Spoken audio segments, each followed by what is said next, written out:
तो आज हम करने वाले हैं नेक्स्ट टॉपिक हमारा, वो है preparation of fix asset account on original cost basis.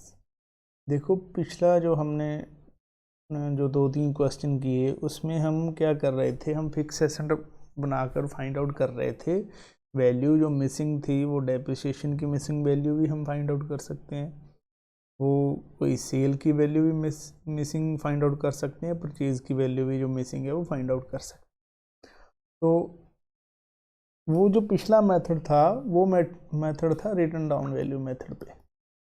जो हमारे अकाउंट बने होते थे ना एसेट का, उसमें से डेप्रिसिएशन माइनस किया होता था और जो वैल्यू आती है वो रिटन डाउन वैल्यू आती है। वो रिटन डाउन वैल्यू पे क्वेश्चन थे सारे। इस अब जो क्वेश्चन आने वाले हैं वो हमारा मेथड है original cost method. Original cost का मतलब कि जितनी भी कॉस्ट आपको इंक्ड की है एसेट खरीदते हुए, सपोज करो आपने एसेट खरीदा 2 लाख का, उस पर डेप्रिसिएशन 20,000 रुपये लगना है हर साल। ठीक है, तो अब 2 तरीके हैं। पहला तरीका तो जो पहले रिटर्न डाउन वैल्यू वाला है वो तो ये है कि 20,000 यहाँ माइनस कर दो और 180 आ जाएगा। अगले साल फिर 20,000 माइनस कर दो, ये डायरेक्ट हम अकाउंट से ही एंट्री करके माइनस करते रहते हैं, बैलेंस 160 बचेगा। फिर 20,000 रुपये माइनस कर दो, बैलेंस कितना बचेगा 140। लेकिन एक दूसरा तरीका ये भी है कि उसमें क्या होगा,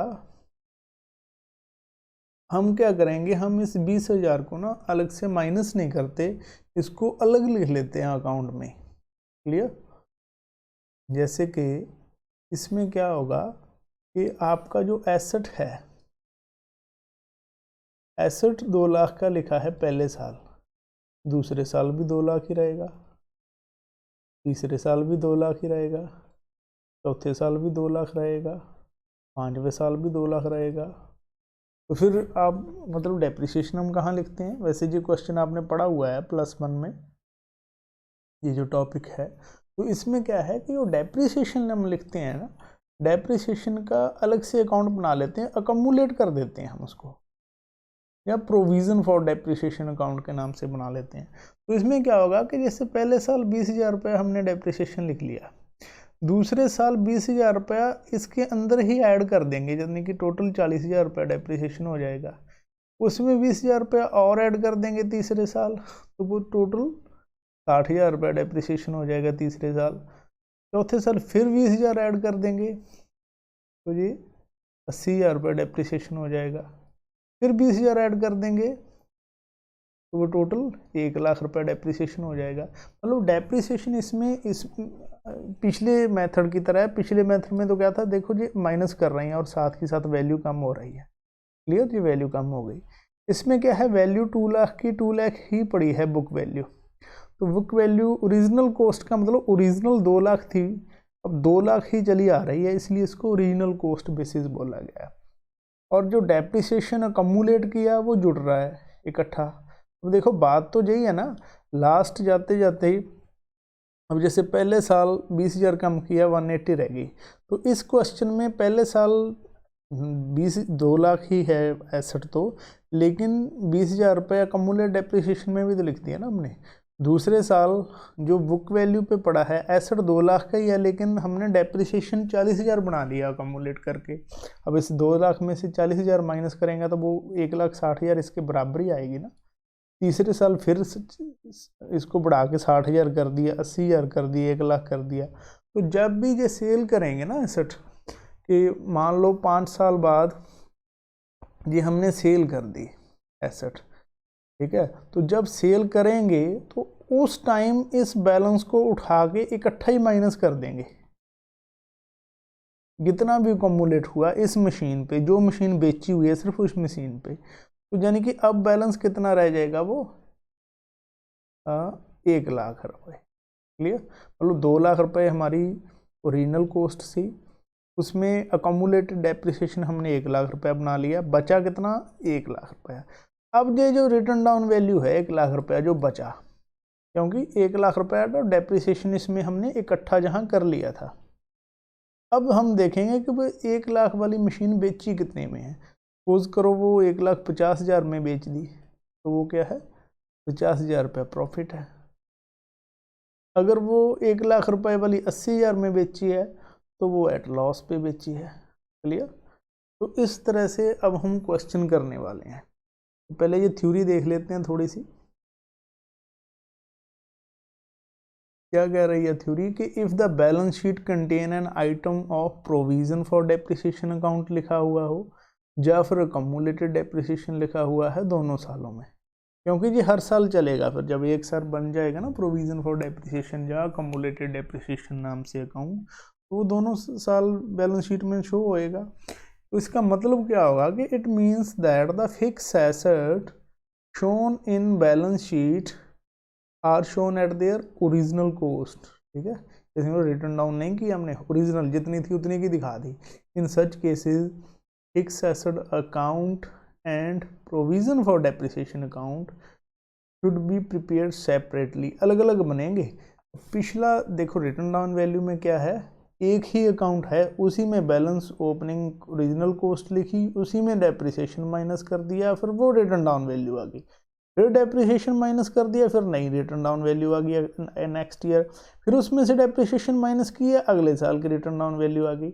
लेकिन जो नेक्स्ट मेथड है इसमें क्या है, इसमें एसेट का तो जे अकाउंट है अलग, ठीक है, इसमें 2 लाख ही दिखा रहे हैं हम, और लास्ट में जब इकट्ठा जब सेल कर दी तो उसको माइनस करके फिर रिटर्न डाउन वैल्यू पे दिखाया। तो मतलब कहने का है कि इसमें 2 खाते बन रहे हैं, एक खाता तो है एसेट का अलग से, ठीक है, जो जे वाला है, और दूसरा खाता है बन रहा है हमारा अकम्युलेट डेप्रिसिएशन का या प्रोविजन फॉर डेप्रिसिएशन का अलग से बन रहा है।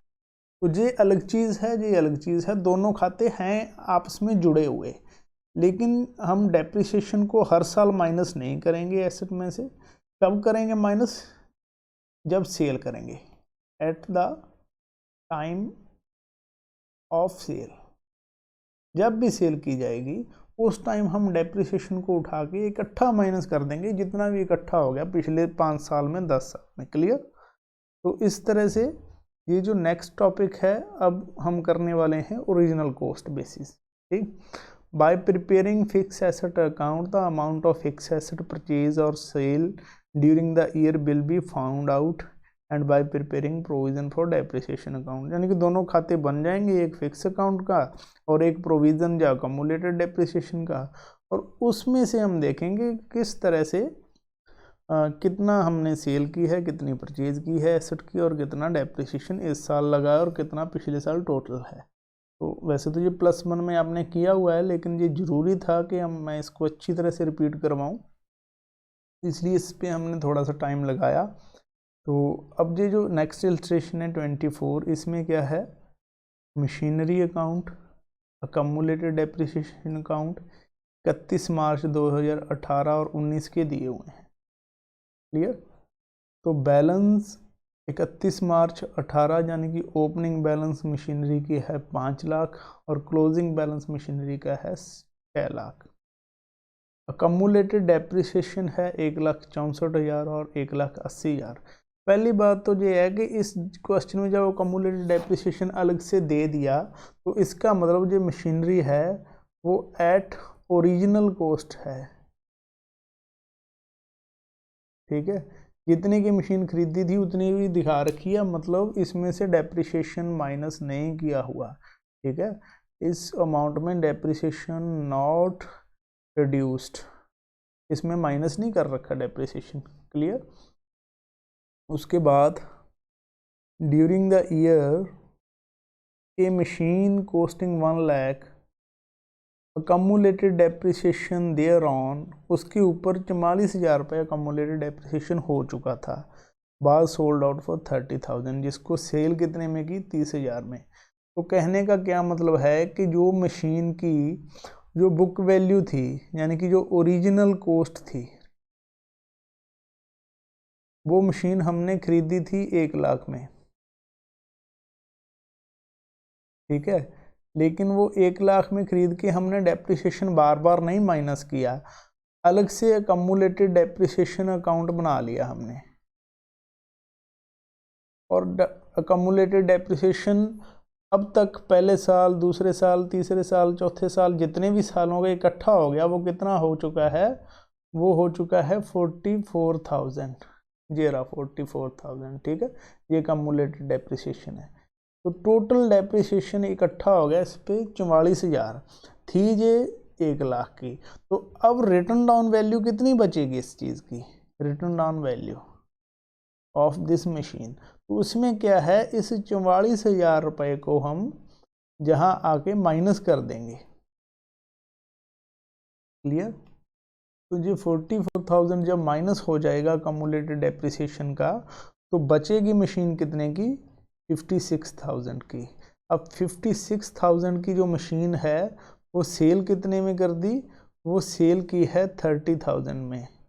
तो इसका मतलब प्रॉफिट हुआ या लॉस हुआ, वो हमें हुआ लॉस, ठीक, लॉस हुआ 26,000 का।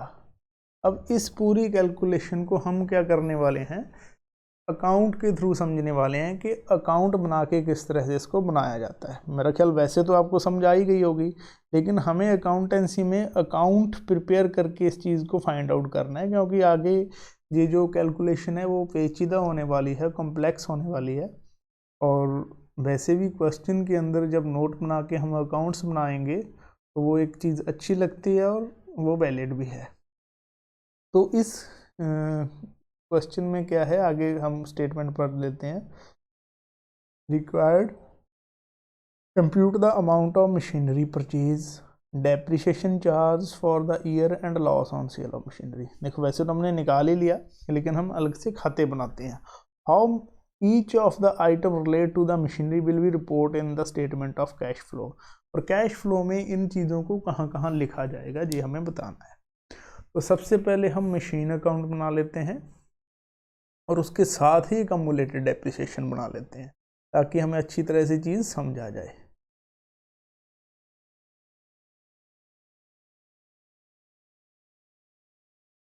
मशीनरी अकाउंट, कम्युलेटेड या प्रोविजन फॉर डेप्रिसिएशन अकाउंट। अब देखो मशीन एसेट है, एसेट का बैलेंस हमेशा डेबिट मिलेगा आपको। ओपनिंग बैलेंस हम जहां लिख देंगे और क्लोजिंग बैलेंस हम जहां लिख देंगे, बैलेंस CD। ओपनिंग बैलेंस कितना था, ओपनिंग बैलेंस है 5 लाख और क्लोजिंग है 6 लाख, तो ये दोनों लिख देंगे। 5 लाख रुपए ओपनिंग बैलेंस और 6 लाख रुपए क्लोजिंग बैलेंस, क्लियर। उसके बाद हम देखते हैं अकम्युलेटेड डेप्रिसिएशन का बैलेंस 1,64,000 और 1,80,000। अब देखो जो प्रोविज़न होता है ना, प्रोविज़न हो, कम्युलेटेड डेप्रिसिएशन हो, ये हम लाइबिलिटी साइड में लिखते हैं पहली बात तो, बैलेंस शीट अगर बनाएंगे। और इसका जो बैलेंस होता है, लाइबिलिटी साइडों का बैलेंस देखो हमेशा क्रेडिट होता है। तो जहाँ से आपको ज़्यादा मतलब रट्टाफिकेशन करने की ज़रूरत नहीं है, ये चीज़ें बेसिक हमने रूल समझना है। तो ये इसका बैलेंस ओपनिंग क्या आएगा, क्रेडिट साइड लिखेंगे, बैलेंस BD, क्योंकि उसका बैलेंस होता ही क्रेडिट है, ठीक। तो ये 164 था, 1,64,000, और क्लोजिंग बैलेंस कितना है 180, ये रहा 1,80,000। अब हमने करना क्या है, हमने एंट्रीज करनी है सेल परचेज की। अब देखो 1 लाख रुपए की कॉस्ट की मशीन जिसके ऊपर अकम्युलेटेड डेप्रिसिएशन है 44,000 और सेल की है वो 30,000 में। तो सबसे पहले मैं क्या करता हूँ, मैं इस सेल को लिख देता हूँ, क्योंकि ये तो बेसिक सा क्वेश्चन है ना। इसकी एंट्री क्या होगी, bank account debit 30,000 to machine account, ठीक है। तो इसको मैं लिख देता हूँ बाय बैंक अकाउंट। इतना मेरा ख्याल आप समझ ही गए होगे, इतना लेवल तो होगा आपका, क्योंकि +2 में हम ये सब +1 में पढ़ के आए हैं। तो बाय बैंक अकाउंट सेल है, कितने में बेची, 30,000 में। अब दूसरा हमें देखना है कि ये सेल लॉस पे बेची या प्रॉफिट पे बेची। अगर लॉस पे बेचेंगे तो जहां हम by profit and loss account लिख देंगे ब्रैकेट में, loss on sale of machine. और अगर प्रॉफिट पे बेची होगी तो to profit and loss account लिख देंगे, profit on sale of machine. हालांकि इस क्वेश्चन में हम देख चुके हैं जो लॉस पे बेचा है तो ये इस साइड नहीं आएगा, ये सिर्फ कॉन्सेप्ट क्लियर करने के लिए जहां मैंने आपका एक बार लिखा था। क्लियर? तो लॉस कितने पे बेची है वो हम जहां डायरेक्ट नहीं लिखूंगा मैं, अब मैं अकाउंट से कैलकुलेट करके लिखने वाला हूं। क्लियर? स्टेटमेंट पे वापस चलते हैं।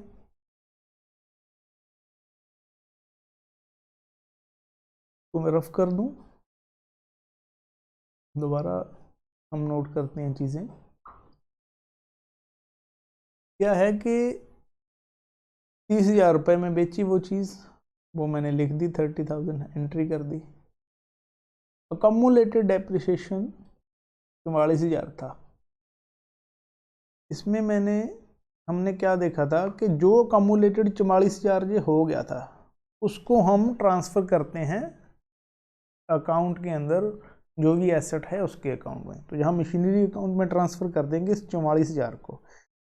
ट्रांसफ़र करने का मतलब इकट्ठा माइनस करेंगे। तो माइनस करेंगे का मतलब क्या है, देखो मशीनरी अकाउंट का बैलेंस क्या होता है, डेबिट, दूसरी side credit. Opening balance asset का हमेशा डेबिट मिलेगा आपको। अब इसमें से माइनस करने का मतलब कि अगर मैं क्रेडिट साइड लिख दूं तो वो माइनस हो जाएगा अपने आप ही। क्लियर? तो मैं क्या करने वाला हूं, यहां लिख देता हूं अकम्युलेटेड डेप्रिसिएशन अकाउंट। ठीक? अब अगर हमने ये अकम्युलेट ना किया होता तो हम हर साल पहले साल भी जहां सीधा बाय डेप्रिसिएशन करके इसको माइनस कर देते, दूसरे साल भी, तीसरे साल भी, चौथे साल भी, ये ऑलरेडी माइनस होता। लेकिन अब ये माइनस है नहीं, तो हम इकट्ठा ट्रांसफर करने वाले हैं जहां इसमें। क्लियर? ठीक है, तो जहां मैं लिखने वाला हूं 44,000 जो कि अकम्युलेट किया हुआ डेप्रिसिएशन है।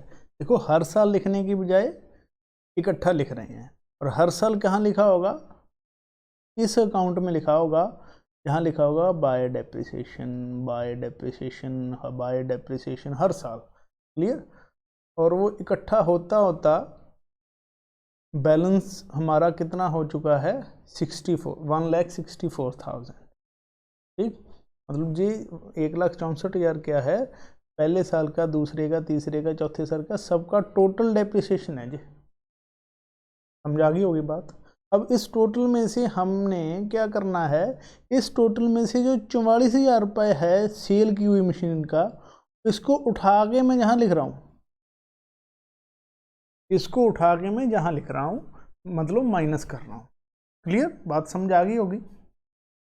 तो इसको मैं थोड़ा सा रफ कर देता हूँ। तो अब हम क्या करने वाले हैं, 44 को जहाँ लिखा है, जहाँ लिखने का मतलब अकाउंटिंग वे में लिखेंगे। ठीक है? ऐसे सीधे नहीं लिखेंगे। तो जब 44,000 जहाँ मैंने अकम्युलेटेड डेप्रिसिएशन को डेबिट किया, तो अकम्युलेटेड डेप्रिसिएशन के डेबिट में टू मशीन भी तो आएगा, टू मशीनरी अकाउंट। कहने का मतलब है कि 44,000 जो रुपया हमने जो मशीन बेच रही हैं उससे रिलेटेड डेप्रिसिएशन है जो 44,000। मतलब एक से ज़्यादा मशीन हो सकती है ना, सपोज करो ये 3 मशीनें हो, एक का बैलेंस हो 44,000 डेप्रिसिएशन इकट्ठा हुआ, दूसरी का हो 60,000 रुपये, ठीक है, और तीसरी का हो 60,000 रुपये। जो बेचेंगे सिर्फ उस चीज़ को जहाँ लेके आएंगे, जो बेची नहीं वो जहीं पड़ा रहेगा। ये 60,000 और 60,000 जहीं जुड़ा रहेगा, और इसके अंदर जो डेप्रिसिएशन नया लगने वाला है बाय डेप्रिसिएशन अकाउंट, इस साल और जुड़ जाएगा इसके अंदर। बात समझ आ गई होगी? क्लियर? तो इसको मैं दोबारा से रफ करता हूँ।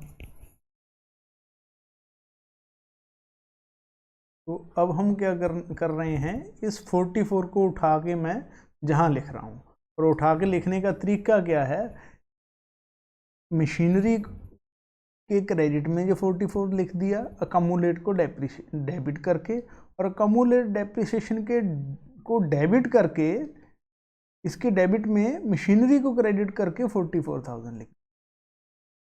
क्लियर? कोई डाउट नहीं होगा मेरा ख्याल से। अगर कोई डाउट होगा तो आप कमेंट सेक्शन में पूछ सकते हैं या मुझे मेल कर सकते हैं। तो ये 44,000 क्या हुआ, जहाँ हमने प्रोविज़न कम कर दिया और इधर से ये मशीनरी कम हो गई। कम होने का मतलब देखो, इसका डेबिट बैलेंस होता है तो क्रेडिट होने से कम हो गई, अकमुलेटेड डेप्रिसिएशन का क्रेडिट बैलेंस होता है तो वो डेबिट होने से कम हो गया, दोनों चीज़ें माइनस हो गई। ठीक है, जो टोटल डेप्रिसिएशन था उसमें से माइनस हो गया 44,000 और जो मशीनरी थी उसमें से भी माइनस हो गया 44,000, जो अकमुलेट अब तक का इकट्ठा हुआ डेप्रिसिएशन। ठीक, अब उसके बाद नेक्स्ट इन्फॉर्मेशन देखो क्या दी हुई है। इन्फॉर्मेशन दी हुई है कि ये जो मशीन थी ना, इसकी जो कॉस्ट थी 1 लाख थी। ठीक, और 44,000 ये हमने कर ही दिया, ये 30,000 रुपये का हमने कर दिया है।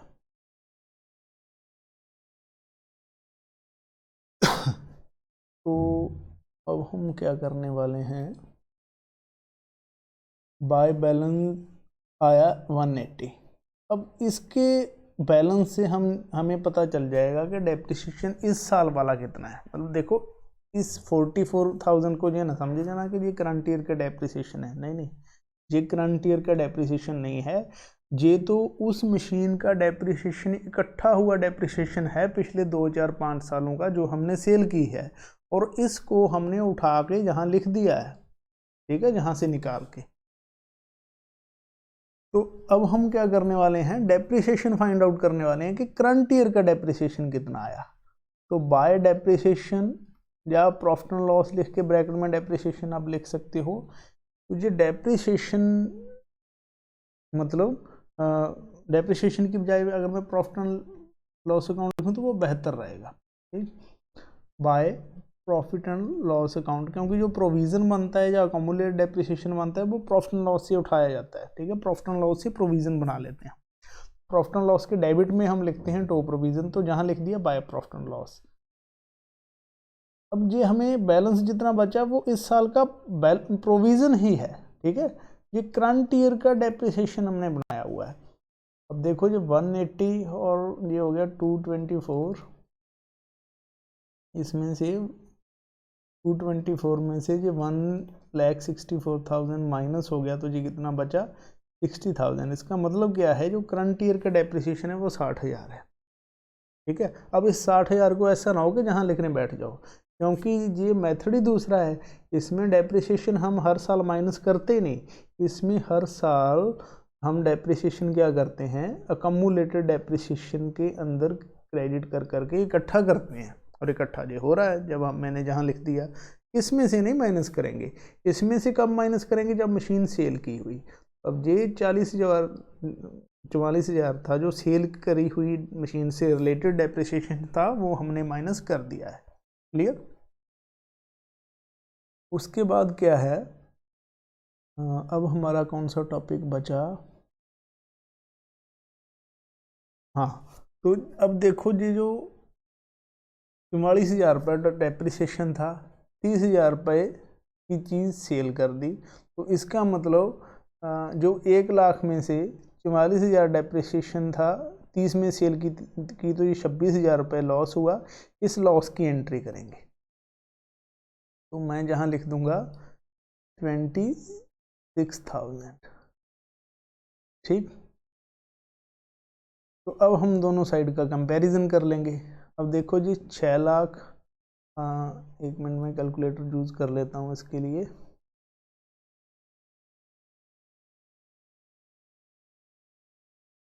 ₹6,00,000 प्लस 44,000 रुपया प्लस 26,000 प्लस 30,000, टोटल इस साइड का टोटल आ गया 7 लाख। और दूसरी साइड 5 लाख है, तो इसका मतलब 2 लाख का गैप आ गया। और वो 2 लाख का गैप क्या है, वो बैलेंस फिगर से हमें पता चल जाएगा, वो क्या होगा, टू बैंक का मतलब ये बैलेंस फिगर हमें शो कर रहा है कि हमने कुछ ना कुछ मशीन परचेज की है, सिर्फ सेल नहीं की। सेल तो करी है ये 30,000 रुपये की, ठीक है, और उस पर 26,000 हमने लॉस भी उठा लिया है, जिस पे 44,000 रुपये अकमुलेटेड डेप्रिसिएशन था। और मैंने आपको क्या कहा था कि इसके अंदर जितनी भी बुक वैल्यू होगी वो हम एसेट में क्रेडिट करेंगे। अब बुक वैल्यू इसकी कितनी है, 1,00,000, और देखो 1,00,000 रुपया हम जहाँ क्रेडिट कर रहे हैं, 30,000, 26,000 और 44,000, ये टोटल 1,00,000 ही बनेगा। क्लियर। अब ये क्वेश्चन हमें क्या पूछ रहा है, क्वेश्चन पूछ रहा है कि इसका इफेक्ट क्या होने वाला है कैश फ्लो स्टेटमेंट पे। ठीक है, ये भी पूछ रहे हैं ना कि रिपोर्ट करोगे कैश फ्लो स्टेटमेंट में कैसे लिखा जाएगा इस चीज़ को। मशीनरी हमने बता दी कितनी परचेज सेल की है, डेप्रिसिएशन बता दिया कितना लगा है। ठीक है, ये हम देख लेते हैं अकाउंट जो हमने बनाया। देखो 30,000, 44,000, 26,000, यही लिखा मैंने, 30,000, 44,000, 26,000। क्लियर। उसके बाद दूसरी साइड 5,00,000 का बैलेंस था, 2,00,000 का डिफरेंस, वो हमने परचेज मान लिया। 5,00,000 का बैलेंस था, 2,00,000 डिफरेंस, तो वो क्या है, बचा जो होगा वो परचेज ही है, और तो कुछ चीज़ बनती नहीं। उसके बाद कम्युलेटेड डेप्रिसिएशन, कम्युलेटेड डेप्रिसिएशन हमेशा क्रेडिट बैलेंस होगा ओपनिंग। ठीक है, क्लोजिंग 180 था, 44,000 हमने ट्रांसफ़र कर दिया ये वाला जहाँ पर। ठीक, तो ये जो बैलेंस फिगर आया, ये बैलेंस फिगर क्या है, करंट ईयर का डेप्रिसिएशन है। आप बाय डेप्रिसिएशन अकाउंट भी लिख सकते हो, bye profit and loss account भी लिख सकते हो, क्योंकि अकाउमुलेटेड डेप्रिसिएशन कहाँ से उठाया होता है, प्रॉफिट एंड लॉस से। क्लियर। तो ये 60,000 रुपये हमें ये मिल गया है। तो इस अब पूछ रहे हैं कि ये इस चीज़ का इफ़ेक्ट क्या क्या होने वाला है। इफ़ेक्ट हम देख लेते हैं। देखो, एक तो ये 2,00,000 रुपया है, ये इन्वेस्टिंग एक्टिविटी है। ठीक, ये 30,000 रुपया है, ये भी इन्वेस्टिंग एक्टिविटी है। और इसके अलावा अगर मैं बात करूं, ये 26,000 रुपये का जो लॉस है, ठीक है, जी ऑपरेटिंग एक्टिविटी में माइनस हो जाएगा, सॉरी प्लस हो जाएगा लॉस, क्योंकि ये नॉन ऑपरेटिंग लॉस है एक तरह से। और इस 44,000 रुपये का कोई फैक्टर नहीं पड़ने वाला। क्यों नहीं पड़ने वाला, क्योंकि ये 44,000 रुपये करंट ईयर का नहीं है डेप्रिसिएशन। करंट ईयर का कितना है, ये 60,000 है। ध्यान रखना, इस 44,000 को ना उठा के लिख देना कहीं डेप्रिसिएशन के तौर पे। तो ये 60,000 हम क्या करने वाले हैं, as depreciation non cash expenses होने के कारण हम इनकम के अंदर वापस जोड़ने वाले हैं। तो क्या होने वाला है, ये ऑपरेटिंग एक्टिविटी में ऐड होने वाला है 60,000। ये बुक के अंदर मैं देख लेता हूँ। ठीक है, 60,000 देखो डेप्रिसिएशन ये ऐड हो गया।